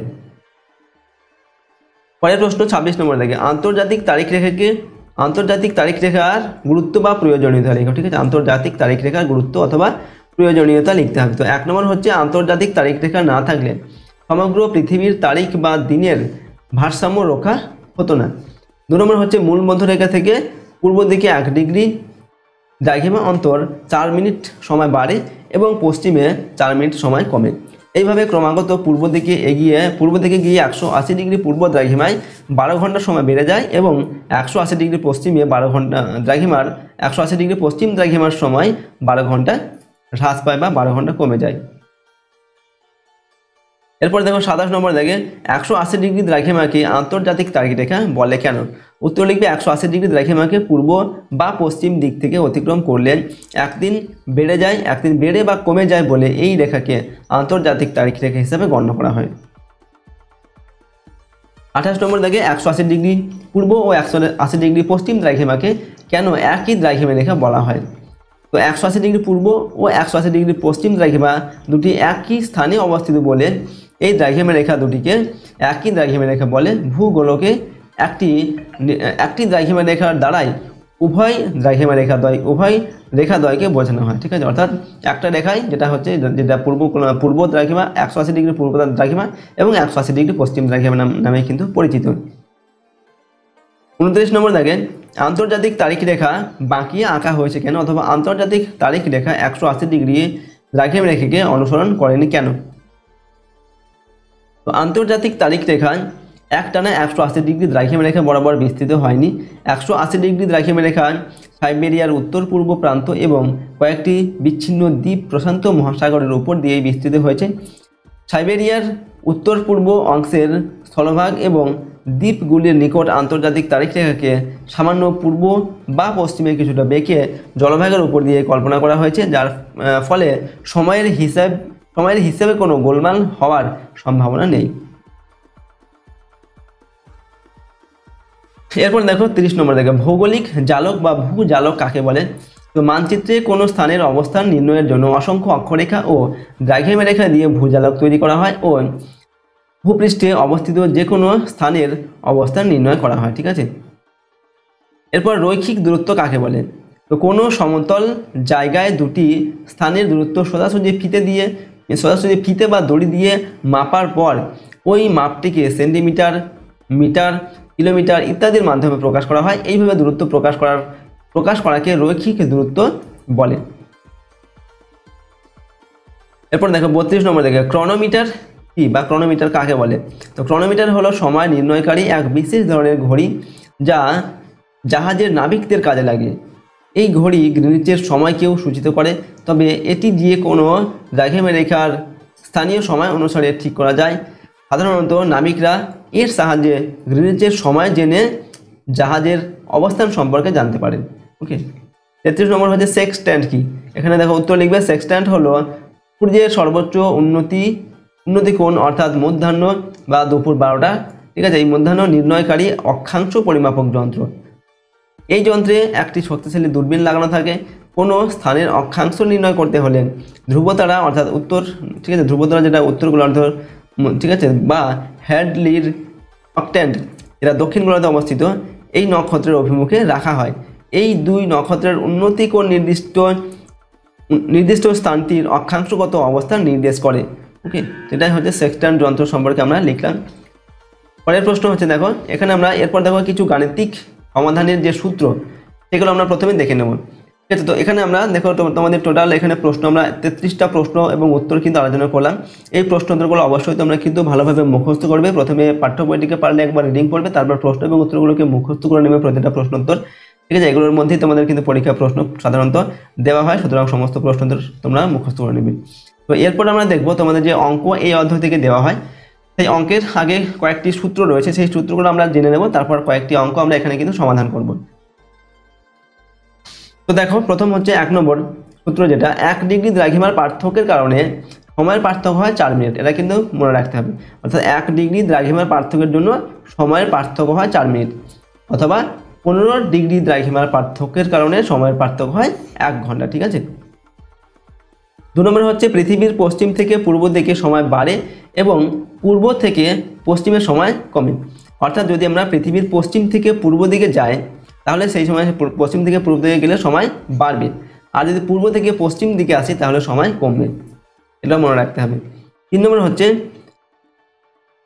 কোনো একটি স্থানের সময় অন্য আরেকটি স্থানের সময়ের চেয়ে বেশি হলে প্রথম স্থানটি অন্য স্থানের পূর্বে এবং সময় কম হলে পশ্চিম অবস্থান করবে। অর্থাৎ কোনো একটি স্থান যদি অন্য আরেকটি স্থানের সময়ের চেয়ে বেশি হয়, ঠিক আছে, তো বেশি হলে কী হবে, প্রথম স্থানটি অন্য স্থানের পূর্বে হবে, আর সময় যদি কম হয় তাহলে পশ্চিম অবস্থান করবে। 4 নম্বর হচ্ছে দ্রাঘিমার পার্থক্য নির্ণয়ের ক্ষেত্রে একই গোলার্ধে অবস্থিত দুটি স্থানের দ্রাঘিমার মান বিয়োগ করতে হবে। বিয়োগ করে এবং দুটি স্থান একে অপরের বিপরীত গোলার্ধে অবস্থান করলে স্থান দুটির দ্রাঘিমার মান যোগ করে দ্রাঘিমার পার্থক্য নির্ণয় করতে হবে। অর্থাৎ যখন আমরা দ্রাঘিমার পার্থক্য নির্ণয় করব তখন সেক্ষেত্রে আমরা দেখব যে দুটি স্থান একই গোলার্ধে অবস্থিত না বিপরীত গোলার্ধে অবস্থিত। যদি একই গোলার্ধে অবস্থিত হয় তাহলে আমরা কি করব, সেক্ষেত্রে স্থান দুটি যে দ্রাঘিমা দুটির মানকে আমরা বিয়োগ করব, তারপর দ্রাঘিমার যে পার্থক্য দুটি স্থানের সেটা পাবো। আর যদি দুটি গোলার্ধে অবস্থিত হয়, পূর্ব গোলার্ধে একটা পশ্চিম গোলার্ধে হয়, ঠিক আছে, তাহলে সেক্ষেত্রে আমরা কি করব, দ্রাঘিমাগুলোর মানকে যোগ করব। যোগ করলে আমরা কিন্তু দ্রাঘিমার পার্থক্য পাবো। তো এই জিনিসগুলো কিন্তু তোমাদের মনে রাখতে হবে যখন আমরা এই অঙ্কগুলো সমাধান করব, সেক্ষেত্রে কিন্তু আমাদের এগুলোর প্রয়োজন হবে। তো প্রথমে আমরা দেখো কিছু দ্রাঘিমা নির্ণয় করার যে অঙ্ক, সেই অঙ্কগুলো দেখে নেব। 1 নম্বর দেখে একটা অঙ্ক রয়েছে, দেখো গ্রিনিচ সময় অনুসারে বিকেল 4:30 বা 4:30 যদি কোনো স্থানে মধ্যাহ্ন হয় তবে সেই স্থানের দ্রাঘিমা কত।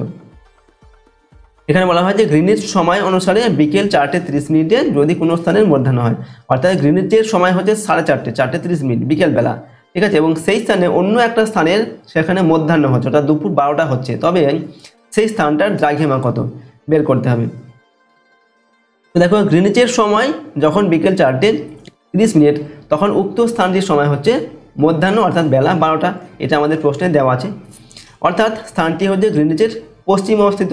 যেহেতু এই যে গ্রিনিচের সময় হচ্ছে, গ্রিনিচের সময়টা এগিয়ে রয়েছে আর এর যে সময় সেটা কিন্তু পিছিয়ে রয়েছে অর্থাৎ মধ্যাহ্ন, তাহলে যেটা পিছিয়ে রয়েছে সেটা হচ্ছে পশ্চিম দিকে অবস্থিত হবে। যেটা সময় এগিয়ে রয়েছে সেটা সবসময় পূর্ব দিকে থাকবে, অর্থাৎ পূর্ব দিকে যারা রয়েছে তাদের সময় সবসময় এগিয়ে থাকে, ঠিক আছে। অর্থাৎ এই যে স্থানটার কথা এখানে বলা হয়েছে, এই স্থানটা কিন্তু গ্রিনিচের পশ্চিমে অবস্থিত, ঠিক আছে, গ্রিনিচের পশ্চিমে অবস্থিত। তো এবার দেখো আমরা কি করছি, গ্রিনিচ ও স্থানটির মধ্যে সময়ের পার্থক্য হলো 12টা থেকে বিকেল 4:30 আমরা বিয়োগ করবো। গ্রিনিচের সময় হচ্ছে কত, 4:30, আর সেই স্থানটা হচ্ছে কত, দুপুর 12টা।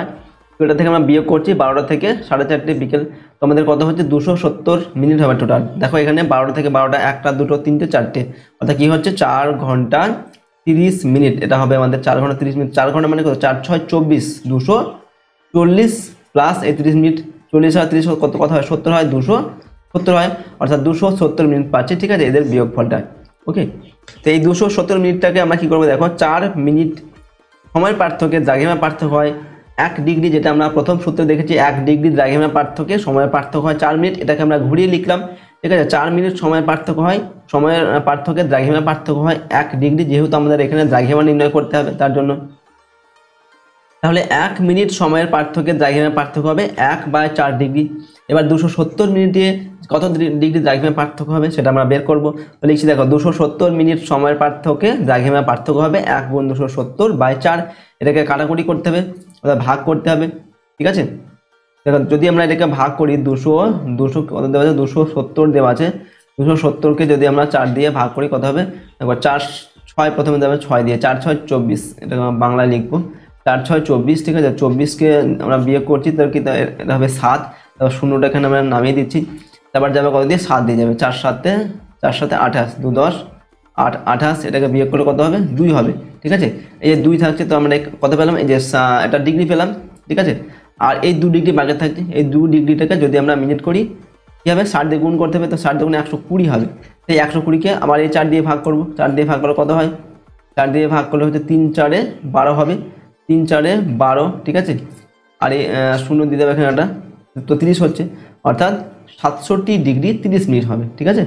এটা হচ্ছে উত্তর, অর্থাৎ 270 ডিগ্রি 70 মিনিট সময় পার্থক্য দ্রাঘিমা পার্থক্য হচ্ছে 67 ডিগ্রি 30 মিনিট। এটা হচ্ছে আমাদের উত্তর। তো আমরা উত্তর লিখবো, যেহেতু স্থানটি গ্রিনিচের পশ্চিমে অবস্থিত, সুতরাং উক্ত স্থানটির দ্রাঘিমা হলো 67 ডিগ্রি 30 মিনিট পশ্চিম দ্রাঘিমা হবে, ঠিক আছে। এটা কিন্তু খেয়াল রাখতে হবে, পূর্ব দ্রাঘিমা হবে না পশ্চিম দ্রাঘিমা হবে সেটা কিন্তু আমাদের নির্ণয় করতে হবে। সেটা আমরা কীভাবে পেলাম, এখানে সময় হিসাবে পেলাম, যেহেতু এই স্থানটা গ্রিনিচের পশ্চিম দিকে অবস্থিত, তাই যেহেতু এই স্থানটা গ্রিনিচ থেকে কিন্তু যে সময়টা কম, ঠিক আছে, পিছিয়ে রয়েছে, তাই এটা পশ্চিম দিকে অবস্থিত হবে, তাই এটার দ্রাঘিমা নির্ণয় আমরা করলাম পশ্চিম। এরপর দেখো আরেকটা প্রশ্ন, এখানে গ্রিনিচ থেকে পাঠানো মধ্যাহ্ন সময় সংকেত কোনো স্থানে গ্রিনিচ সময় অনুসারে বিকেল 5:32 পাওয়া গেল। যদি সময় সংকেত ওই স্থানে পৌঁছাতে 2 মিনিট সময় নেয় তবে ওই স্থানের দ্রাঘিমা কত। এখানে দেওয়া আছে যে গ্রিনিচ থেকে পাঠানো একটা মধ্যাহ্ন সংকেত কোনো স্থানে গ্রিনিচ সময় অনুসারে বিকেল 5:32 পাওয়া গেল। তো গ্রিনিচ থেকে যখন পাঠানো হলো তখন ছিল গ্রিনিচে মধ্যাহ্ন বেলা 12টা। এবার যখন সেখানে পৌঁছালো সেখানে হচ্ছে 5টা, তখন সময় হচ্ছে 5:32 এবং এটা পৌঁছাতে সেখানে 2 মিনিট সময় লেগেছে, ঠিক আছে। তো এই হিসাবে বলা হচ্ছে কি ওই স্থানের দ্রাঘিমা কত। তো দেখো আমরা কীভাবে করছি, গ্রিনিচের মধ্যাহ্ন হচ্ছে মধ্যাহ্ন সময় অর্থাৎ বেলা 12টায় পাঠানো সময় সংকেতটি উক্ত স্থানে পৌঁছালো বিকেল 5:32 এবং সময় সংকেতটি পৌঁছাতে 2 মিনিট কিন্তু সময় লেগেছে, ঠিক আছে। যেহেতু 2 মিনিট সময় লেগেছে তো আমরা কী করবো, এখানে এই 2 মিনিটটা কিন্তু এখানে বাদ দেবো, ঠিক আছে। তো সুতরাং যখন গ্রিনিচ সময় বেলা 12টা তখন উক্ত স্থানটির স্থানীয় সময় হবে বিকেল 5:32 বিয়োগ 2 মিনিট। তো বিকেল 5:30 5:30 কিন্তু ওটা পৌঁছাবে, ঠিক আছে, 5:30 এবার আমরা কি করব, সুতরাং গ্রিনিচ ও উক্ত স্থানটির সময়ের পার্থক্য, যখন গ্রিনিচের সময় হচ্ছে দুপুর 12টা তখন হচ্ছে এখানে 5:30, তাহলে এদের পার্থক্য কী হবে, 12টা থেকে 5:30 আমরা বিয়োগ করব, তো 5 ঘন্টা 30 মিনিট হবে, সমান 300 মিনিট হচ্ছে, 330 মিনিট হবে। এবার এই 330 মিনিটটাকে আমরা দ্রাঘিমাতে পরিণত করব। দেখো 4 মিনিট সময়ের পার্থক্যে দ্রাঘিমার পার্থক্য হয় 1 মিনিট, আর 1 মিনিট দ্রাঘিমার পার্থক্যে সময় পার্থক্য হয় 1/4 মিনিট। এবার 330 মিনিট দ্রাঘিমার সময়ের পার্থক্যে দ্রাঘিমার পার্থক্য হবে 330/4। এটাকে আমরা কাটাকুটি করছি, ঠিক আছে, যেভাবে আমরা আগেরটা কাটাকুটি করলাম ভাগ করলাম সেভাবে ভাগ করবে, ভাগ করে দেখো এখানে আমাদের আসবে হচ্ছে 82°30', ঠিক আছে।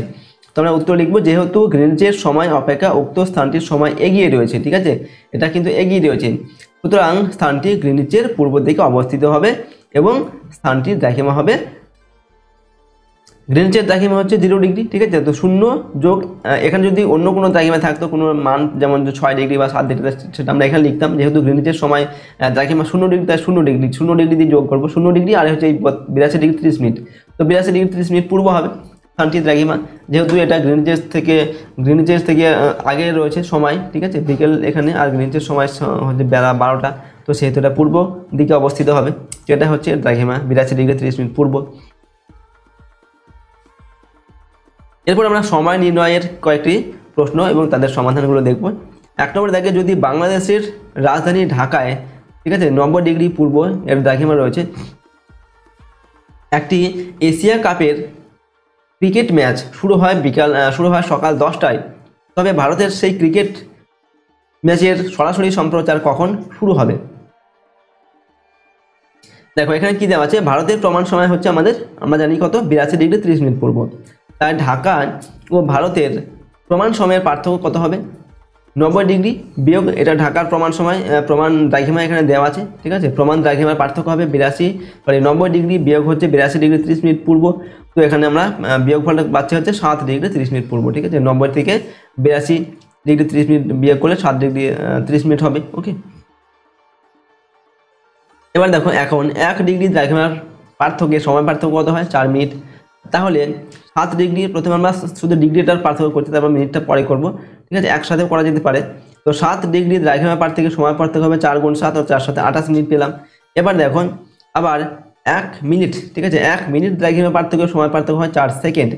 তাহলে এই যে 30 মিনিটটা আমরা করবো একবার, 30 মিনিট দ্রাঘিমার পার্থক্য সময় পার্থক্য হবে 4 × 30 হবে, 3 4 12 120 সেকেন্ড, অর্থাৎ 120 মানে হচ্ছে 2 মিনিট হবে, ঠিক আছে। তো আমরা এখানে পেয়েছি কত, 28 মিনিট, আর এখানে পেলাম 2 মিনিট, তাহলে কত হবে, সুতরাং ভারতের সময় ও বাংলাদেশের ঢাকার সময়ের মোট পার্থক্য হচ্ছে এই যে 28 আর 2 = 30 মিনিট। তো 30 মিনিট পার্থক্য হচ্ছে। এবার লিখবো, যেহেতু ভারত ঢাকার পশ্চিমে অবস্থিত, তাই ঢাকার সময়ের থেকে ভারতের সময় পিছিয়ে থাকবে, ঠিক আছে। সুতরাং তখন ভারতের সময় হবে কত, বেলা 10টা বিয়োগ 30 হবে, যেহেতু এটা ঢাকার পশ্চিমে রয়েছে ভারতবর্ষ, তার সময় পিছিয়ে থাকবে, তো 30 মিনিট এখানে বিয়োগ করতে হবে।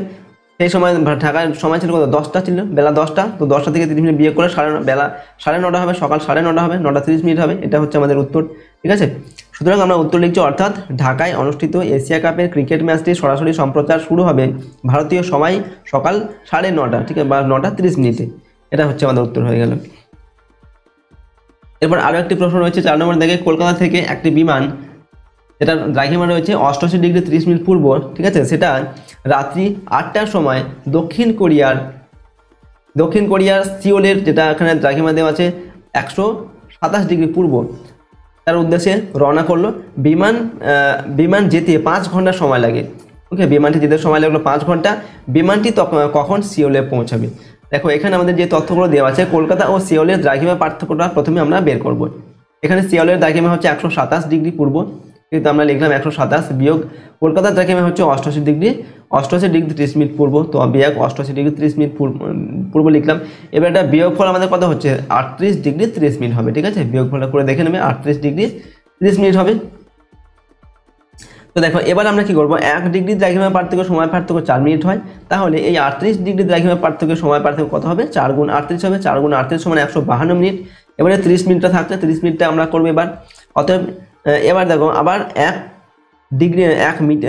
মিনিট, ঠিক আছে, 1 মিনিট দ্রাঘিমা পার্থক্য সময় পার্থক্য 4 সেকেন্ড হয়, তাহলে এই 30 ডিগ্রি দ্রাঘিমা পার্থক্য সময় পার্থক্য হবে 4 গুণ 30 হবে, তো 3 4 12 সমান 2 মিনিট হচ্ছে। ঠিক আছে, এখানে পেয়েছি 152 মিনিট আর এই 2 মিনিট পেলাম। তাহলে সুতরাং কলকাতার সময় ও সিওলের সময়ের মোট পার্থক্য হচ্ছে 152 যোগ 2 সমান 154 ডিগ্রি, পরে 154 মিনিট। তো 154 মিনিটকে আমরা করছি ঘন্টায় পরিণত করছি, 2 ঘন্টা 38 মিনিট হচ্ছে। 2 ঘন্টা মানে কত? 120, 2 ঘন্টা মানে 120 মিনিট, আর 120 মিনিট 38 বাকি থাকছে, 2 ঘন্টা 38 মিনিট হবে এদের সময়ের পার্থক্য। এবার যেহেতু সিওল কলকাতার পূর্বে অবস্থিত, দেখো এর যে দ্রাঘিমা সেটা কিন্তু বেশি, 127 ডিগ্রি পূর্ব, আর এটা হচ্ছে কত? 88 ডিগ্রি 30 মিনিট পূর্ব কলকাতা, তাহলে এটা পূর্বে অবস্থিত আর কলকাতা এর সিওলের পশ্চিমে অবস্থিত কলকাতা। ঠিক আছে, তাই কলকাতার সময়ের থেকে সিওলের সময় কিন্তু এগিয়ে থাকবে, যেহেতু সিওল পূর্ব দিকে রয়েছে। তো আমরা উত্তর লিখবো, সুতরাং কলকাতার সময় যখন রাত 8টা, তখন সিওলের সময় হবে 8টা থেকে এই যে যোগ হয়ে যাবে। ঠিক আছে, 2 ঘন্টা 34 মিনিট যেটা আমরা পেলাম, এটা 2 ঘন্টা 34 মিনিট। ঠিক আছে, 2 ঘন্টা 34 মিনিট, তো কত হবে? রাত 8টা থেকে 2 ঘন্টা মানে আর 10টা 34 মিনিট হবে। ঠিক আছে, 10টা 34 মিনিট হবে তখন সিওলের সময়। এভাবে করলাম। এবার আমরা লিখছি আবার সিওলে পৌঁছাতে 5 ঘন্টা কিন্তু সময় লেগেছে। ওকে, এই যে ট্রেনটার বিমানটার পৌঁছাতে কিন্তু 5 ঘন্টা সময় লেগেছে। এখানে দেখুন যে সময় হচ্ছে কলকাতার যে যখন সময় হচ্ছে রাত 8টা, তখন সিওলের সময় হচ্ছে 10টা 34 মিনিট, কিন্তু বিমানটা পৌঁছাতে আবার 4 ঘন্টা সময় 5 ঘন্টা সময় নিয়েছে। তাহলে কখন পৌঁছাবে? আরও 5 ঘন্টা পরে পৌঁছাবে। এই 10টা 34 মিনিট আরও 5 ঘন্টা পরে পৌঁছাবে, ফলে সিওলে পৌঁছাতে অতিরিক্ত 5 ঘন্টা লাগবে। তোমরা কি করবো, এর অর্থ হলো বিমানটি পরের দিন রাত 10টা 34 মিনিট প্লাস 5 ঘন্টা, অর্থাৎ পরের দিন ভোর 10টা 11টা 12টা 1টা 2টো 3টে হচ্ছে 3টে 34 মিনিটে পৌঁছাবে। ঠিক আছে, পরের দিন। এটা হচ্ছে আমাদের উত্তর হয়ে গেল। আমরা লিখছি, সুতরাং রাত 8টায় কলকাতা থেকে যাত্রা করা বিমানটি পরের দিন সকাল 3টে 34 মিনিট বা পরের দিন ভোর 3টে 34 মিনিটে দক্ষিণ কোরিয়ার সিওলে পৌঁছাবে। এরপর আমরা অধিবর্ষ সম্পর্কিত যে গাণিতিক সমাধান সেগুলো দেখবো। দেখো, ঠিক আছে, অধিবর্ষ সম্পর্কিত কিছু প্রশ্ন আমাদের কিন্তু পরীক্ষায় দেওয়া হয়ে থাকে। তো এখানে দেখো 5 নম্বর থেকে এখানে বলা হচ্ছে আমেরিকা যুক্তরাষ্ট্রের ওয়াশিংটন, যার দ্রাঘিমা দেওয়া আছে 77 ডিগ্রি পশ্চিম এবং পশ্চিম থেকে 28 ফেব্রুয়ারি মঙ্গলবার 2012 বিকেল 4টা 30 মিনিটে একখানি টেলিগ্রাম এলাহাবাদে, যার এখানে দ্রাঘিমা দেওয়া আছে 82 ডিগ্রি 30 মিনিট পূর্ব, সেখানে পাঠানো হলো। টেলিগ্রামটি আসতে 5 মিনিট সময় লাগলে কত তারিখে কোন সময়ে সেটি এলাহাবাদে পৌঁছাবে? তো দেখো ওয়াশিংটন ও এলাহাবাদের দ্রাঘিমা পার্থক্য, এখানে দেখো ওয়াশিংটন যেটা সেটা হচ্ছে পশ্চিম গোলার্ধে দেওয়া আছে, আর এলাহাবাদ হচ্ছে পূর্ব গোলার্ধে অবস্থিত। তাহলে দেখো যখন আমরা সূত্র দেখেছিলাম দুটি আলাদা আলাদা গোলার্ধে অবস্থিত হলে যখন আমরা তাদের দ্রাঘিমার পার্থক্য বের করব, সেক্ষেত্রে যোগ করতে হবে। ঠিক আছে, এখানে আগেরগুলো কিন্তু আমরা বিয়োগ করলাম, এটা হবে যোগ, যেহেতু এটা দুটি আলাদা আলাদা গোলার্ধে অবস্থিত। তো 77 ডিগ্রি পশ্চিমের সঙ্গে আমরা 82 ডিগ্রি 30 মিনিট পূর্ব যোগ করব, তো যোগফল হচ্ছে 159 ডিগ্রি 30 মিনিট হবে। ওকে, এটা হচ্ছে আমাদের দ্রাঘিমার পার্থক্য পেলাম। এবার 1 ডিগ্রি দ্রাঘিমার পার্থক্য সময় পার্থক্য 4 মিনিট হয়, আর এখানে আমরা করব 179 ডিগ্রি দ্রাঘিমার পার্থক্য সময় পার্থক্য হবে 4 গুণ 100, পরে 159, 79 নয় 159, গুণফল হবে 636 মিনিট হচ্ছে। ঠিক আছে, 636 মিনিট। এবার এই 30 মিনিট যেটা দেওয়া আছে এটার দ্রাঘিমার পার্থক্য বের করব। আবার 1 মিনিট দ্রাঘিমার পার্থক্য সময় পার্থক্য হয় 4 সেকেন্ড, আর 30 মিনিট দ্রাঘিমার পার্থক্য সময় পার্থক্য হবে 4 গুণ 30 সমান 120 সেকেন্ড। 120 সেকেন্ড মানে হচ্ছে 2 মিনিট হয়ে গেল। তো আমরা এখানে পেয়েছি 636 মিনিট, আর এটা হচ্ছে 2 মিনিট। তো টোটাল কত হবে? সুতরাং ওয়াশিংটন ও এলাহাবাদের মধ্যে মোট সময়ের পার্থক্য হচ্ছে 636 যোগ 2 সমান সমান 638 মিনিট। এটাকে আমরা 60 দিয়ে ভাগ করবে, 60 দিয়ে ভাগ করলে কিন্তু আমরা ঘন্টা আর মিনিট পেয়ে যাব। তো 10 ঘন্টা 38 মিনিট কিন্তু হবে টোটাল এদের মধ্যে সময়ের ব্যবধান। এবার বলা হয়েছে দেখো, যেহেতু এলাহাবাদ ওয়াশিংটনের পূর্বে অবস্থিত, তাই এলাহাবাদের সময় ওয়াশিংটনের সময়ের থেকে এগিয়ে থাকবে। ঠিক আছে, যেহেতু এই যে ওয়াশিংটনটা কোথায় রয়েছে, এলাহাবাদ ওয়াশিংটনের পূর্বে রয়েছে। ঠিক আছে, তাই এলাহাবাদের সময় ওয়াশিংটনের সময়ের থেকে কিন্তু এগিয়ে থাকবে। ঠিক আছে, আবার টেলিগ্রামটি পৌঁছাতে 5 মিনিট সময় নিয়েছে। ঠিক আছে, 5 মিনিট সময়ও নিয়েছে। এরপর দেখো আমরা লিখছি, অর্থাৎ টেলিগ্রামটি এলাহাবাদে পৌঁছাবে 4টা 30 মিনিট যোগ এই 10 ঘন্টা 38 মিনিট যেটা আমরা পেলাম, তার সঙ্গে 5 মিনিট সময় নিয়েছে পৌঁছাতে, সমান তো যোগ 5 হবে 5 মিনিট। তো এটা পৌঁছাবে কত, পরের দিন ভোর 3টে 13 মিনিট। এই যে 10টা 4টে এখানে কি আছে, 4টে 30 মিনিট সঙ্গে 10 ঘন্টা যোগ করতে হবে। ঠিক আছে, 4টে 5টা 6টা 7টা 8টা 9টা 10টা 11টা 12টা 1টা 2টো প্লাস এই 38 মিনিট আর হচ্ছে কত 30 মিনিট। তো হচ্ছে এখানে 1 ঘন্টা 8 মিনিট হবে। তো 3টে 8 আর 5 13, তো 3টে 13 মিনিটে কিন্তু পৌঁছাবে। ঠিক আছে, পরের দিন ভোরবেলা। সুতরাং আমরা উত্তর লিখবো দেখো 2012 সালটা যেহেতু কিন্তু অধিবর্ষ সাল। ওকে, সুতরাং ওয়াশিংটন থেকে পাঠানো টেলিগ্রামটি এলাহাবাদে পৌঁছাবে পরের দিন, অর্থাৎ 29 ফেব্রুয়ারি পড়ে যাবে। এখানে কবে পাঠানো হয়েছিল, 28শে ফেব্রুয়ারি। ঠিক আছে, তো 28শে ফেব্রুয়ারির পরে কি হয়, সাধারণত ফেব্রুয়ারি পরে মার্চ মাস আছে, 1 মার্চ হয় 28-এর পরে, কিন্তু এটা যেহেতু অধিবর্ষ বছর তাই কিন্তু এটা 29 দিনের মাস হবে। ঠিক আছে, অর্থাৎ 28-এর পরে এটা 29 লিখবো আমরা, 29 ফেব্রুয়ারি লিখবো, 1 মার্চ কিন্তু লিখবো না। সুতরাং এটা হবে 29 ফেব্রুয়ারি এবং বুধবার, এটা মঙ্গলবারে পাঠানো হয়েছিল তাই বুধবার পড়ে যাচ্ছে। ঠিক আছে, যেহেতু এখানে ভোর 3টে 30 মিনিট, তাই বুধবার হবে। বুধবার 2012 সালের ভোর 3টে 13 মিনিটে পৌঁছাবে, এটা হয়ে যাবে আমাদের উত্তর। তো এই সব কিছু কিন্তু মাথায় রেখে আমাদের এই উত্তরগুলোকে কিন্তু লিখতে হবে। এবার দেখো পরের প্রশ্ন হচ্ছে প্রতিপাদ স্থান সম্পর্কিত গাণিতিক সমাধান। ঠিক আছে, প্রতিপাদ স্থান সম্পর্কিত কিছু প্রশ্ন পরীক্ষায় দেওয়া হয়। দেখো 6 নম্বর দেখে, স্থানীয় সময় 1 মার্চ 2012 বৃহস্পতিবার সকাল 9টায় কলকাতার, যেখানে দ্রাঘিমা দেওয়া আছে এখানে 22 ডিগ্রি, এখানে অক্ষাংশ দেওয়া আছে 22 ডিগ্রি 34 মিনিট উত্তর এবং 88 ডিগ্রি 34 মিনিট পূর্ব। প্রতিপাদ স্থানের সময়, বার ও তারিখ কি হবে? তো দেখো একটি স্থান ও তার প্রতিপাদ স্থানের দ্রাঘিমার পার্থক্য কত হয়, 180 ডিগ্রি হয়। এখানে আমরা কি করব, সুতরাং কোনো স্থান ও তার প্রতিপাদ স্থানের সময়ের পার্থক্য হচ্ছে 180 গুণ 4 সমান সমান বা 720 ডিগ্রি বা 12 ঘন্টা। তো কলকাতার প্রতিপাদ স্থানটি কলকাতার পশ্চিমে অবস্থিত, তাই সেখানকার সময় কলকাতার থেকে 12 ঘন্টা পিছিয়ে থাকবে। ঠিক আছে, তাই কলকাতার প্রতিপাদ স্থানের সময় হবে সকাল 9টা বিয়োগ হচ্ছে 12 ঘন্টা, অর্থাৎ আগের দিন রাত 9টা হবে। এটা হচ্ছে তার প্রতিপাদ স্থানের সময়। তো আমরা দেখো এখানে লিখবো 2012 সাল, একটি হচ্ছে অধিবর্ষ সাল 2012 সালটা। ওকে, তো ফলস্বরূপ কলকাতায় প্রতিপাদ স্থানের সময় বার ও তারিখ হবে কত, রাত 9টা হবে আগের দিন। এখানে কি দেওয়া আছে, বৃহস্পতিবার দেওয়া আছে, তো আগের দিন মানে বুধবার হয়ে যাবে। ঠিক আছে, ওকে, এবং সময়টা হচ্ছে রাত্রি 9টা। আর সেটা ছিল, তারিখটা কত ছিল দেখো, 1 মার্চ ছিল। তো 1 মার্চের আগের কি হবে, ফেব্রুয়ারি মাসের এটা অধিবর্ষ, তাই 29 তারিখ হবে, 29 ফেব্রুয়ারি 2012 সাল। এটা হবে আমাদের উত্তর, এইভাবে লিখতে হবে। এরপর হচ্ছে 7 নম্বর দেখে, টোকিও এখানে দেওয়া আছে, দ্রাঘিমা দেওয়া আছে 139 ডিগ্রি 35 মিনিট পূর্ব থেকে 2016 সালের 1 মার্চ মঙ্গলবার ভোর 3টের সময় একটি ইমেল কলকাতা, যেটা হচ্ছে 88 ডিগ্রি 24 মিনিট পূর্ব ওকে পাঠানো হয়েছিল। সেটি কলকাতায় কোন দিন, কোন তারিখ এবং কোন সময়ে এসে পৌঁছেছিল? দেখো এটার উত্তর কীভাবে করবে, সমাধানটা, টোকিওর সঙ্গে কলকাতার দ্রাঘিমার পার্থক্য কত, টোকিওর দ্রাঘিমা দেওয়া আছে 139 ডিগ্রি কত 139 ডিগ্রি 45 মিনিট পূর্ব।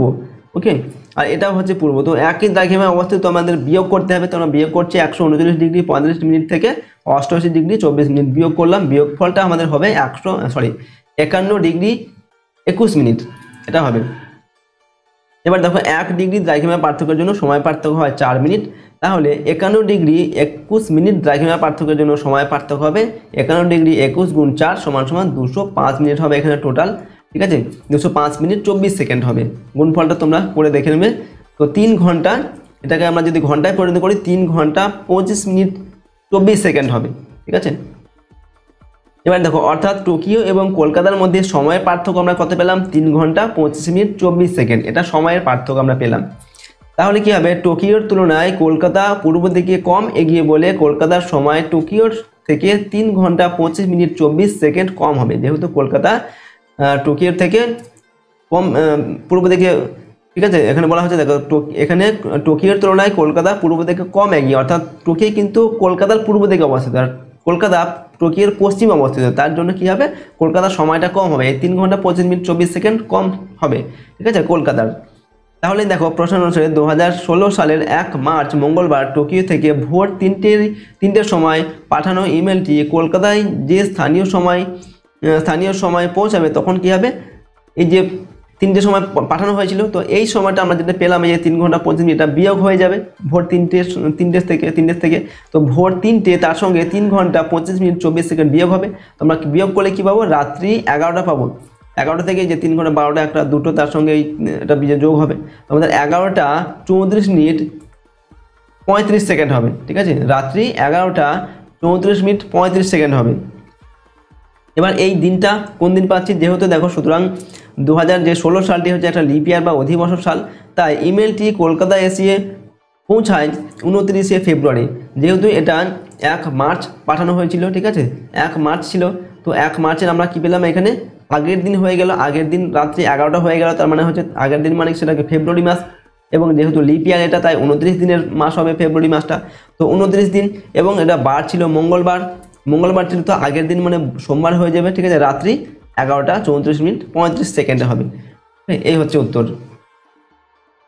এরপর আরও একটি প্রশ্ন দেখছি আমরা, ওয়াশিংটন, এখানে দ্রাঘিমা দেওয়া আছে 77 ডিগ্রি পশ্চিম থেকে 31 ডিসেম্বর, এখানে দেওয়া আছে দেখো 1998 রাত্রি 8টা 30 মিনিটে একটি টেলিগ্রাম এলাহাবাদে, যেটা দ্রাঘিমা দেওয়া আছে 88 ডিগ্রি 30 মিনিট পূর্ব, সেখানে পাঠানো হলো। টেলিগ্রামটি আসতে 15 মিনিট সময় লাগলে কত সময়ে কোন সময় টেলিগ্রামটি এলাহাবাদে পৌঁছলো।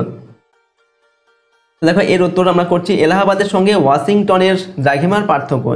এলাহাবাদের দেখো দ্রাঘিমা দেওয়া আছে 77 ডিগ্রি পশ্চিম, আর এখানে এলাহাবাদের দ্রাঘিমা হচ্ছে 88 ডিগ্রি 30 মিনিট পূর্ব, তো দুটি আলাদা আলাদা গোলার্ধে অবস্থিত, তো এদের দ্রাঘিমার পার্থক্য যখন আমরা বের করব তখন কি করব, যোগ করব দুটিকে, আর একই দ্রাঘিমার মধ্যে হলে, পূর্ব দ্রাঘিমার মধ্যে দুটি হলে অথবা পশ্চিম দ্রাঘিমার মধ্যে যদি দুটি হতো তাহলে আমরা বিয়োগ করতাম, তো যোগ করতে হবে, যোগফল আমাদের হচ্ছে 165 ডিগ্রি 30 মিনিট, এটা হচ্ছে দ্রাঘিমার পার্থক্য। এবার 1 ডিগ্রি দ্রাঘিমার জন্য সময় পার্থক্য হয় 4 মিনিট, তাহলে 165 ডিগ্রি 30 মিনিট দ্রাঘিমার পার্থক্যের জন্য সময় পার্থক্য হবে 165 ডিগ্রি 30 মিনিট গুণ হচ্ছে 4, ঠিক আছে, 4 দিয়ে গুণ করবো, তো আমাদের টোটাল গুণফল হচ্ছে 662 মিনিট, 662 মিনিট হবে, সেটাকে আমরা ঘন্টায় করছি, 11 ঘন্টা 2 মিনিট হবে, তো এই 11 ঘন্টা 2 মিনিট হচ্ছে আমাদের ওয়াশিংটন আর হচ্ছে এলাহাবাদের মধ্যে যে সময়ের পার্থক্য সেটা, অর্থাৎ এলাহাবাদ ও ওয়াশিংটনের মধ্যে সময়ের পার্থক্য হচ্ছে 11 ঘন্টা 2 মিনিট।